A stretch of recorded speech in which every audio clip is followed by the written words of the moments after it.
देवी चंद्रघंटाची कथा. महिषासूर राक्षस व त्याची सेना जनतेला खूप छळत होती, म्हणून महिषासूर व देवता यांच्यात घनघोर युद्ध चालू होते.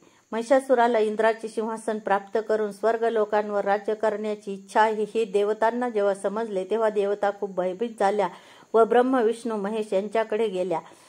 ब्रह्म विष्णू महेश यांना महिषासुराची इच्छा देवांनी सांगितली, तेव्हा ब्रह्म विष्णू महेश यांना खूप राग आला व या तिन्ही देवांच्या तोंडून जी ऊर्जा बाहेर पडली, त्या ऊर्जेपासून चंद्रघंटा देवीची निर्मिती झाली.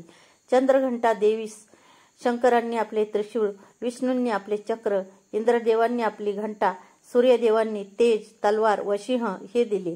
यानंतर चंद्रघंटा देवीने महिषासुराचा वध केला व सर्व देवतांचे रक्षण केले. चंद्रघंटा देवीची पूजा अर्चा केल्यास भीती नाहीशी होते, सर्व रोग व कष्ट दूर होतात. चंद्रघंटा देवीचा बीजमंत्र आहे ऐं श्रीं शक्तिये नमः. या बीजमंत्राच्या जपाने देवी लवकर प्रसन्न होते. कुंडलीतील मंगळ ग्रह मजबूत होतो. ज्ञान, शक्ती, साहस मिळते. नकारात्मकता दूर होते व सर्व मनोकामना पूर्ण होतात.